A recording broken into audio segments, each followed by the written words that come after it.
When my parents called to tell me that we were going to my childhood friend's house to meet his blind date partner, my childhood friend, Alex, was sound asleep beside me. I thought it was a joke and said softly, "Alex, they said they found a blind date partner for you." He let out a lazy and pulled me into his arms, saying, "Dear Edith, later you can pick out a set of clothes for me and help me do a hairstyle." Seeing that I was frozen and not moving, Alex opened his eyes and sneered. "What's wrong with you? Aren't we just bedmates? You don't think I'm going to marry you, do you?" Hello, everyone. Welcome to my channel. Subscribe us to read wonderful novels every day. Now the story begins. I was stunned for a moment and could only awkwardly start to move around in a flurry. I didn't dare to look at Alex. After pushing him away, I picked up the clothes on the floor and put them on haphazardly. "Edith, look at me." Alex propped his chin with his arm, his eyes full of amusement. "You don't really think we're a couple, do you?" My mind was filled with the words bedmates, my hands were trembling, and I couldn't fasten the buttons of my underwear. Alex lifted the quilt, revealing his lean and sexy waist muscles. He knelt on the edge of the bed, he reached out and skillfully helped me fasten the buttons. I lowered my head and asked, "Who is the blind date partner?" With a bitter smile, I added, "I hope it's not someone randomly picked by Alex's father and auntie from the blind date corner." Looking at the speckled red marks on my body in the mirror, I still felt soreness in my legs. Alex was only wearing gray sweatpants. He walked closer and buried his head in my neck. "It's Irene." He raised his beautiful peach-shaped eyes and repeated, "The senior female student from the art department in college, Irene, you know. I'm actually quite nervous at the thought of seeing her."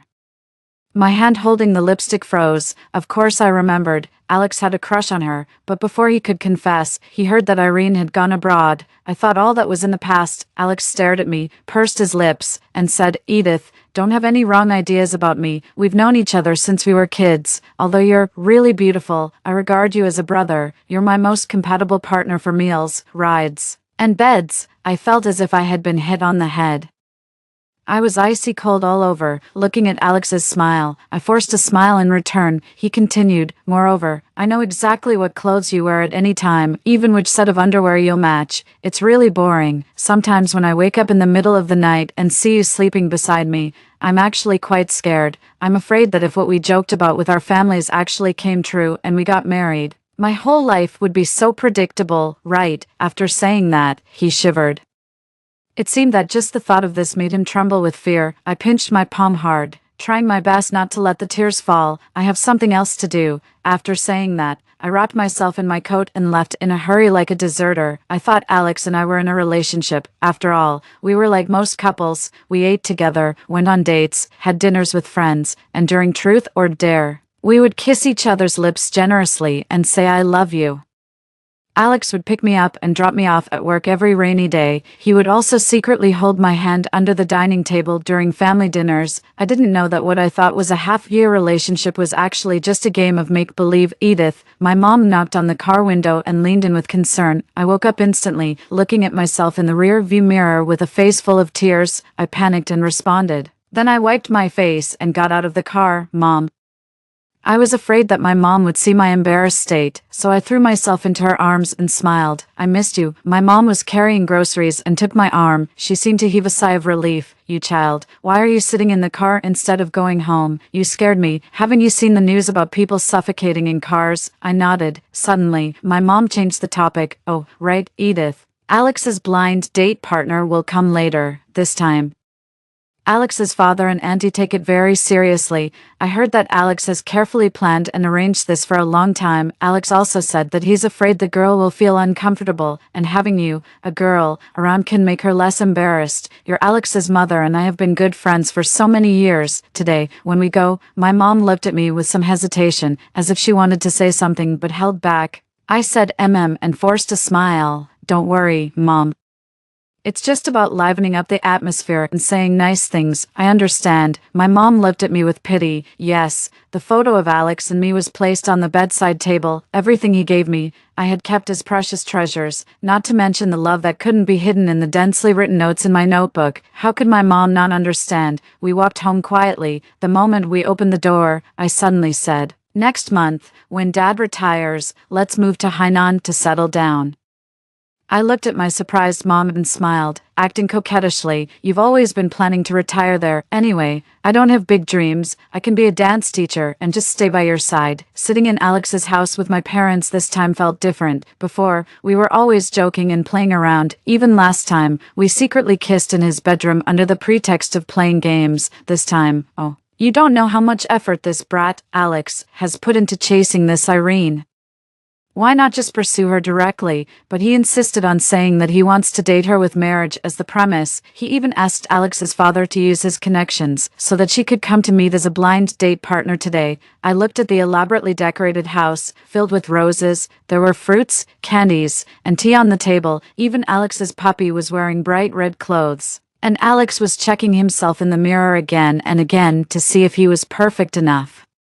It was ridiculous that last night we were still making love, and he was passionately kissing the red mole on my waist. Moreover, the underwear he was wearing now was bought by me. Alas, it's a pity. Irene's mom took my mom's hand and said with regret, when we were young, we said we'd be in-laws in the future and even made a baby betrothal for the two kids. Irene's mom glanced at me. I really like Edith. She's not only beautiful, but also has a good personality. She's lively and cheerful. I lowered my eyes, not daring to respond. I was afraid that if I wasn't careful, my tears would fall patter patter. Mom, Alex frowned, looking very unhappy. You said it yourself. That was something from your generation. If you and Edith's mom are so good, why don't you marry her? What does it have to do with me? What era is it now? Don't talk about old-fashioned ideas. He didn't care about the elders' feelings at all. He turned to look at me, his tone harsh, as if Alex's mother's words were what I had asked her to say. Edith, where's the bracelet my mom gave you? Seeing that I didn't respond, Alex directly came up and grabbed my wrist, pulling up my sleeve. The one that was supposed to be the token of the baby betrothal. I'm afraid Irene will be unhappy if she knows about it. Before he could finish speaking, Alex's father and my dad, who were drinking tea, stopped, and my mom, who was busy arranging flowers for Alex, also stopped. In an instant, the atmosphere became extremely awkward. My mom looked at me, and the vase and scissors in her hand dropped onto the table with a clang. She was about to stand up when Alex's mother quickly pulled her back. Alex's mother stood up briskly and forcefully blocked in front of me, pushing Alex hard. Alex, what are you doing? Not to mention that you and that Irene haven't even started yet. That bracelet was something you cried and knelt down to beg Edith to wear when you were 17. Alex seemed to finally come to his senses. He remembered that someone had confessed to me that year. He was so anxious that he secretly drank alcohol, stole the bracelet in the middle of the night, and cried and made a scene at my house, even kneeling down and begging me to wear the jade bracelet passed down in his family. He tugged at his tie, took a deep breath, and then smiled at me. I was just too nervous.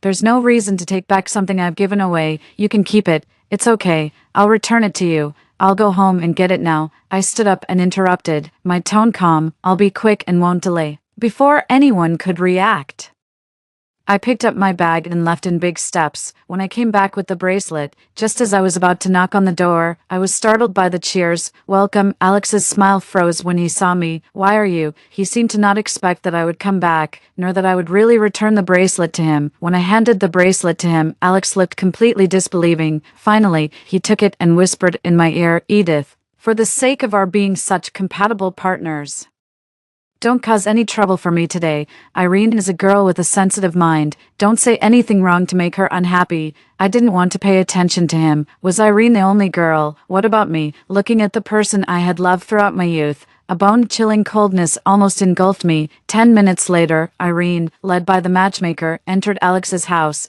The elders were chatting and getting along well. This was also the reason why both my parents came, in the subtle greetings.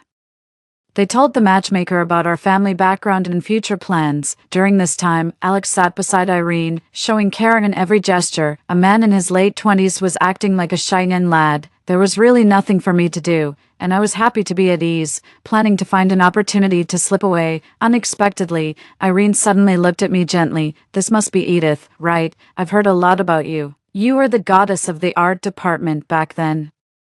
suddenly being mentioned. I quickly waved my hands. No. It was just something everyone joked about in school. I thought everyone would soon shift their attention, but Irene wouldn't let it go. No way. You danced a classical dance at the prom, and the next day, there were flowers all over the place downstairs of your dormitory. Before I could speak, Irene coquettishly tugged at Alex's arm. You two grew up together. Why didn't you get together? I remember you two were so close that everyone thought you'd get married. Everyone's eyes turned to me. I don't know how to describe it. Irene, who seemed harmless, made me feel an inexplicable sense of hostility. Alex looked at Irene and handed her the peeled apple in his hand. In your eyes, she's a girl, a goddess even, but in my opinion, she's just a tomboy, a good buddy I grew up with, as if remembering something. Alex chuckled. You don't know. When Edith was a kid, when she cried, her snot and tears would flow together. If I hadn't wiped her nose, it would have flowed into her mouth. And when Edith was 15, she fainted during a PE class while running and was talking nonsense, waving her arms around. I have something to do and I'm leaving. I tried my best to hold back my anger, stood up, and forced a smile at the elders. You all continued chatting. Irene looked at Alex with some embarrassment. Did I say something wrong to make my sister unhappy? Alex glared at me angrily, as if blaming me for ruining the atmosphere. Before he could speak, I said first, I have a date with my boyfriend tonight. If I don't leave now, it'll be too late. When did you get a boyfriend? Just as my left foot stepped out of the door, Alex grabbed me. How come I don't know? In front of so many people, especially with Irene there, my face turned red. I tried to break free forcefully. Whether I have a boyfriend or not has nothing to do with you, I said angrily. My parents haven't even asked yet. Why do you care, Alex? Alex's father said in a low, serious voice. Sit properly. What a way to behave. I took the opportunity to bow to the elders. Goodbye, uncle and auntie. Behind me, Irene's sweet voice sounded. Edith is so beautiful and often performs on stage. There must be many suitors around her. It's normal for her to be in a relationship. Just now, I saw a hickey under her scarf, realizing that what she said was inappropriate. She paused and said apologetically, maybe we art students have different personalities. We painters are more quiet, while you dancers are more open, but I respect every girl's choice. I didn't listen to what they discussed about me later. I usually dress in a relatively bold style. She was just trying to praise herself by belittling me, and as for Alex, I could imagine how he would put me down. However, they didn't know that although I made up having a boyfriend, I was serious about leaving here and moving to Hainan. I started researching houses there and thinking about how to solve my job problem after moving there. I threw myself into all these things, keeping myself busy so that I wouldn't have time to think about Alex. We grew up together. He had always played the role of the warm-hearted big brother next door. He would stand up for me when someone bullied me when I was 10. I was so naughty that I begged Alex to play with me at the amusement park until 9 o'clock. Our parents were so worried that they called the police. Finally, they found us playing house in the sandpit and took us home. He took the blame for me, saying that it was all his fault. That night, Alex's father was so angry that he hit him more than 10 times with a feather duster. I cried and said that it was actually me.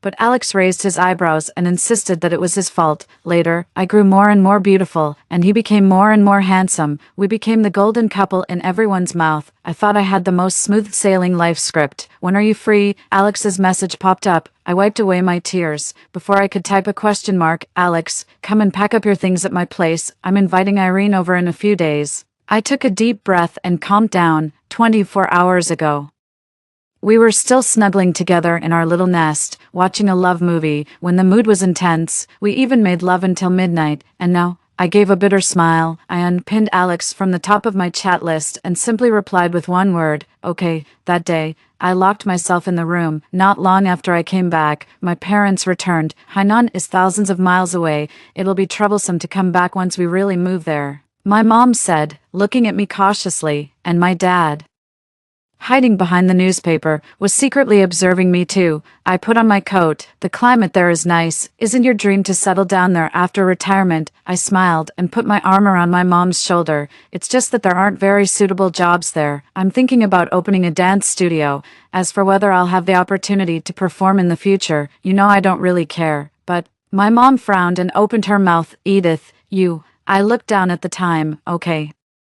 I'm serious. I'm fine and very clear-headed. Don't worry about me. Instead, you should think about the money issue. I kissed my mom's cheek lightly. I have something else to do. I'm leaving now. I thought that perhaps time and separation would smooth out the pain. I became much calmer. My pious and passionate love, though not spoken out, didn't make me lose face either. I thought Alex and I would part amicably, but I didn't expect that I couldn't get into the door. I stood at the door, entering the password again and again. Incorrect password, incorrect password. Anger flared up in my heart instantly. After knocking with no response, I regained my rationality. Then I remembered to call Alex. After a series of busy tones, the call was hung up. After making the fifth call, Alex sent a message. On a date, don't disturb. I took a deep breath and held back from swearing. The password. The next second, a big red exclamation mark stabbed my eyes. Alex actually deleted me. I rubbed my temples. I originally wanted to leave, but the more I thought about it, the angrier I got. I simply found a locksmith. I was holding a grudge. I went to Alex's house and said to Alex's mother that the property management needed to file for record and required the property ownership certificate. Alex's mother didn't ask any questions and directly handed it to me. What would Alex do without you? Then, realizing she had said the wrong thing, she forced a couple of awkward laughs. I took the certificate and found the locksmith again. After an hour, I finally stood in the home where I had lived for nearly a year. I still remembered that when I moved in, Alex stood at the door with his hands in his pockets. Edith, welcome home. I looked around the house, the carefully cultivated small plants, the short skirt hanging on the balcony, the cosmetics in the bathroom, and the ceremonial tableware. I got up decisively, picked some high-end clothes, brand name bags, and skin-care products. As for the furniture and furnishings that Alex and I bought together, I rolled up my sleeves and smashed them all. When everything was in a mess, I was exhausted. Just as I was about to leave, Alex came back with several bags of groceries. He stood there in a daze at the door, then he backed out and checked the house number. After a full 5 minutes, he turned red with anger. Edith, are you fucking crazy? I shrugged. You changed the password, didn't answer my calls, and didn't reply to my messages. Alex tiptoed through the mess in the living room. After putting the things in the refrigerator, he rubbed his temples and explained, I was on a date with Irene at that time. If she heard us always talking on the phone, what would she think of me? My heart still skipped a beat involuntarily. I used to always say I wanted to date him seriously, but he always evaded the topic. We're getting along well. Irene has a gentle temper, and I need to treat her seriously and take things step by step. She's different from you, so I don't talk on the phone with other girls when I'm with her. He sighed and looked at me with a smile in his eyes. Edith, haven't eaten yet, right? I'll cook now. Have a meal before you leave. After saying that, as if afraid I would refuse, he continued on his own. Consider it a farewell meal. Give me some face. I looked at his busy figure, sniffed, and my eyes became hot and sour. An hour later, I confirmed that there was nothing else I wanted to take away from this house. Alex also finished cooking and brought the dishes to the table. There was a full table of food. I thought that maybe we could still meet and act like ordinary friends in the future, considering our many years of friendship. I reached out my hand, just about to pick up some food, when I was startled by Alex's shout of "Don't move." He trotted over in a hurry and handed me a small round plate. Just take a small bite of each dish. I'll take the rest to Irene while it's still hot. Alex held the small plate, whose diameter was smaller than a palm. Quick, taste which one tastes the best. I'll pack more of the best tasting one. If there's one you don't like, I won't take it. I'll leave it for you. Slap. I threw down my chopsticks. His hand was still in mid-air. I stood up abruptly, and the stool made a sharp and ear-piercing sound as it scraped across the floor. My voice was choked with sobs. Alex, you know what? I didn't see you as just a partner. I really liked you. The love words I said before. I looked at him with red eyes. They were all serious. I ignored his stunned expression and turned to leave. But now I finally understand how stupid I was before. From that day on, I completely let go of Alex. I wholeheartedly planned the move to Hainan with my parents in the past few days. After finishing the handover of my work, I started to learn about the operation and management of a dance training studio and professional further education. When I received the invitation to the class reunion, my dad had already sold the old house in the suburbs, raised enough money, and was ready to pay the deposit for the new house. The classmate who organized this event had wide connections and was very popular, so there would be quite a few people tonight. Of course, including Alex. Without hesitation, I replied in the group, Edith will attend. After all, there were still many things I didn't understand and needed to ask everyone for advice. I dressed up as usual and arrived at the venue on time, as expected. I saw Alex and Irene. I didn't want any trouble, so I sat in the corner farthest from them. I don't know if it was because the light above my head was too dim, but when Alex was chatting with the classmates at the table behind me, he didn't notice me at all. Old Alex, I really didn't expect it. You finally got Irene, but what happened to you and your little childhood friend? You only care about women and ignore your brothers. You haven't had a drink with us for over half a month. Did you break up? Just like that, I heard Alex casually answer with an I felt very calm in my heart. I continued to talk to the senior sister beside me and even exchanged contact information. Do you remember when we bet how many days it would take old Alex to win over the department beauty? I remember, it was a week, right? So many people were eyeing Edith, that beautiful girl who can sing, dance, and is so pretty. The key is that she didn't like anyone, but when old Alex made a move, he got her in a week. I listened to their drunken banter. I clenched the wine bottle tightly. 5 seconds later, Alex said softly, "Not really." His voice was low but firm. It was 5 days. I suddenly lost my strength. Finally, I heard him say, "When you mention it, I actually miss her quite a bit now." I stood up. I was blocked by Irene, who appeared suddenly. "Edith, long time no see." She casually put her arm through Alex's and smiled sweetly, looking extremely gentle. I smiled politely, put the wine bottle in my hand on the ground, took a deep breath,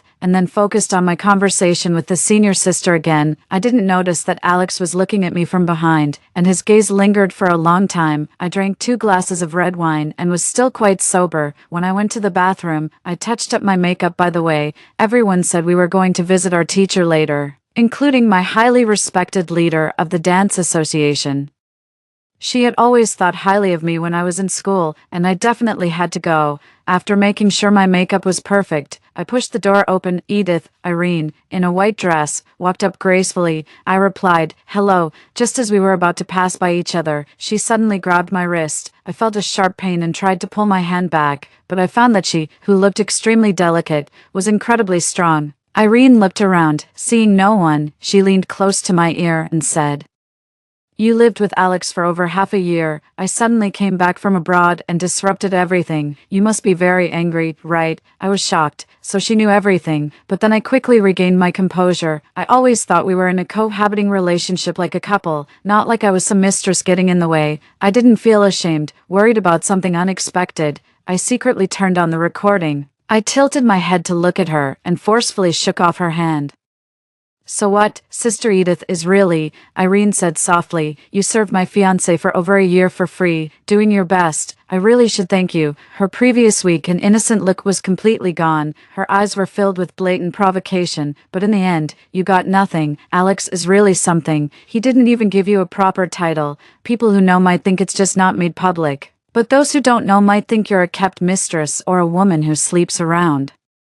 No wonder Sister Edith's dressing really looks like that. I have to ask Alex to have a good check-up. I hope you don't have any promiscuous diseases that could infect him." After saying that, she lifted my hair, pretending to check my clothes. "Did you come to the party today with nothing on under your clothes to seduce?" I couldn't bear it anymore. I raised my hand and swung my arm. I slapped her hard on her fair face. Slap. The sound was extremely clear.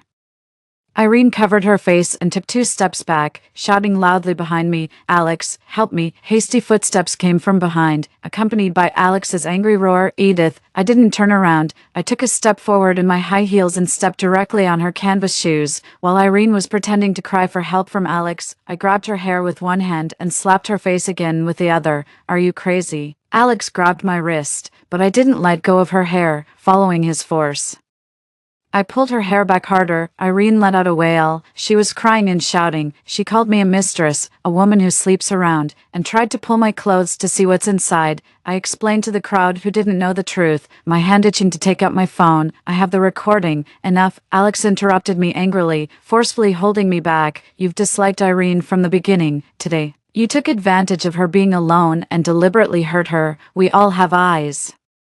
We saw you hit her with our own eyes." He pulled me so hard that I stumbled. "Look at Irene. She's been beaten like this by you. And you." Alex looked at me, unharmed. "You're not even hurt. Besides, I know your character. When you were a kid, you were so naughty that you dragged me to the amusement park until our parents called the police. In the end, it was me who cleaned up your mess. You're vengeful. You're angry that Irene snatched your. So you did this. Apologize to Irene."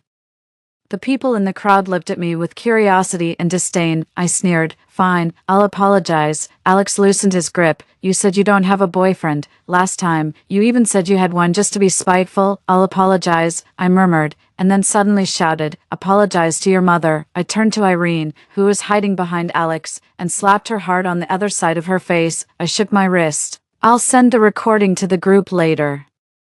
I stroked my slightly messy hair and showed my signature smile. Welcome everyone to listen. That night, I went home. Later, I made an appointment with my teacher alone. After getting everything settled, I felt more confident, so I went all out. I didn't have time to pay attention to other things and focused on buying a house and opening a studio. I busily made arrangements for a month. Then our whole family set off on the moving journey. On the plane, my parents couldn't hide their happiness. From then on, they could just enjoy their later years, and I would strive to be their support. Alex has applied to add you as a friend. Verification message. Where did you go? Verification message. I heard you moved. Is that just a rumor? Verification message. Please pass the verification. I was extremely annoyed. I blocked him without hesitation. Unexpectedly, half an hour later, Alex called from Alex's mother's phone. My mom looked at me with an expression of embarrassment. I couldn't refuse, so I picked up the phone. My mom said you guys moved. It can't be true, right? The familiar voice sounded, making me feel as if I was in a different world. Alex's voice was urgent. You've lived here for decades. Besides, my mom also said she wanted to be best friends with your mom for a lifetime. Did someone misunderstand because you went on a trip? I said in a calm tone. We did move. We're thousands of miles away now, although we're renting a house for now. After the decoration is done and we air it out for a few months, we should be able to move in before the spring festival. However, there was no need to tell Alex all this. I just answered whatever he asked. After a long silence, thinking you might have left, I said, then I'll hang up. Alex said wait twice. Then in a soft voice like a child who had done something wrong, he said, I apologized to you in the group about what happened with Irene that day. Did you not see it since you didn't reply? How could I not have seen it? Just a few minutes after I sent the recording to the group, it exploded. Alex was forced to at me in the group and apologize.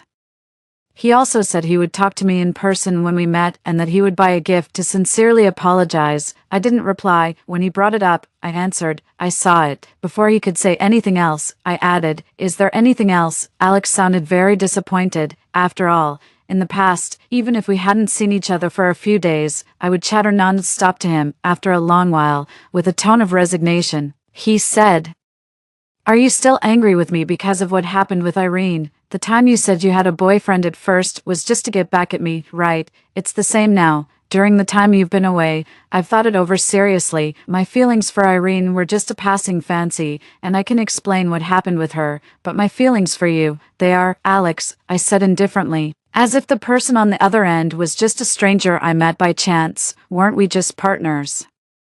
I hope you'll find an even more compatible partner in the future. I had a lot of things to do. Finally, I said, don't contact me anymore. You deleted me quite straightforwardly back then, but now you're being so clingy. After thinking for a moment, I added, it's really annoying. I don't know if it was because of retirement or the fact that the climate here was really good for them, but my parents' complexions had improved a lot. If it weren't for the need to go back to handle the house transfer during the spring festival, they wouldn't even want to go back. Well, I can go back and handle it myself, I said, looking at the documents in my hand. I can manage it. My parents exchanged a look and said, forget it, we don't feel at ease. Coincidentally, the Alex family said we could celebrate the little New Year together after the gathering. We can rush back for New Year's Eve. The timing is just right. It had been almost half a year since I last saw Alex. It turned out that the person I once thought I couldn't live without wasn't that special after all. Edith is here. You've become even more beautiful. Your temperament is really good. You're so generous and nice. Alex's mother greeted me with her usual enthusiasm, taking my hand as soon as I entered the door. Look at this. Alex was uncharacteristically nervous. He was wearing a white short-sleeved shirt, standing at the back. Smiling cautiously, hello, Edith's dad, Edith's mom. Edith, you've lost weight. Have you been working hard? There was undisguised concern in Alex's eyes, and my reflection in them was still bright and confident. I gave him an awkward but polite smile and lowered my eyes, saying, not really. I've been trying to control my weight. After a satisfying meal, there was inevitably an outpouring of deep emotions. Alex's mother hugged my mom and shed tears. When she got to the point Alex's mother gritted her teeth and said, Maylee, you know I really love Edith. I treat her like my own daughter. That Irene has been scheming against Alex from the beginning. When they were in college, Alex was young and a bit into her. She played hard to get and went abroad, expecting Alex to chase after her. As a result, Alex gave up. After graduating and starting work, he was always with Edith. Then she got jealous and engineered a reunion with Alex. What's that saying? The most sophisticated hunter often appears as the prey. Alex's mother laughed twice, and our Alex fell for it, didn't he? But fortunately, he realized his mistake as soon as you all left and he couldn't see Edith. This brat drank himself until he had a gastric hemorrhage and was hospitalized. He kept mumbling about Edith. Actually, it's not too late. The two kids aren't married yet, so there's still a chance. She waved her hand, and Alex immediately stood in front of me. Alex's mother commanded, let Alex apologize to Edith in front of us adults. Kneeling and kowtowing would be fine too. I looked up at Alex. He was still as handsome as ever, but he did look a bit more haggard. His eyes were a bit red. Edith, I didn't cherish you. The one I've always loved is, Auntie, I have a boyfriend now, I said, retracting my gaze from Alex and smiling at Alex's mother. He has a great personality, and he treats me incredibly well. I'll definitely bring him to meet you guys if there's a chance next time. Alex's mother's smile froze, and she looked at Alex with a sad expression. Alex seemed to be on the verge of a breakdown. Impossible. Didn't we say we were going to get married? Have you forgotten? We grew up together. Since we were kids, we said we'd be husband and wife when we grew up. When we played house as kids, you were the mom and I was the dad. And we were together for almost a year. We were so happy. He could no longer maintain his previous restraint. Alex was even on the verge of sobbing. We almost got married, didn't we? You must be saying this out of anger, just like last time, right? My dad slapped the table and stood up. Are you saying Edith is lying to you? Do you think our whole family is lying to you? Drew is a great kid. He respects us a lot, although Edith just accepted his pursuit. Our whole family thinks they can make it to the wedding. Afraid that my dad would get too angry and hurt himself, I quickly stepped forward and gently stroked my dad's chest. Alex, stop bringing up the baby betrothal thing. It was just a casual joke from the elders. It doesn't count. You said it yourself. Have you forgotten? In the end, it ended in an unpleasant way. When we went out, big snowflakes were falling from the sky. Just as I got into the car, Alex, looking thin and frail, stood in the cold wind, looking at me with scarlet eyes.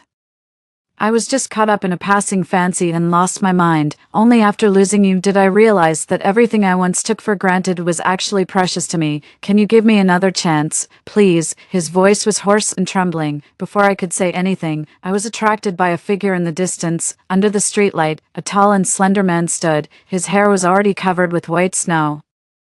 I said in disbelief, Drew. The man turned around happily, even though the tip of his nose was red from the cold. He took out a bouquet of flowers from his arms and walked towards me with big steps. Didn't you say that you should watch the first snow with the person you love the most? I looked at him, heartbreaking. He had been working overtime to handle business affairs last night. Yet he flew here overnight because of a casual remark of mine. Drew smoothed the frown on my forehead. So here I am. After that, he bent down and said to my parents, uncle, and auntie, I haven't been drinking, I can drive. The scene was so warm that we all forgot Alex was still standing there. He stared woodenly at our affectionate embrace. Finally, he said softly, sorry. His voice was very low. Maybe he thought I didn't hear it, but in my heart, I silently said it was okay, not for myself, but for the once warm Alex who had once held me dear in his heart. Thank you, Mr. Driver, I said to the substitute driver. Then I prepared to walk to the hotel with Drew. I looked at Alex, who was so sad that he seemed to be falling apart. Well, Alex, goodbye.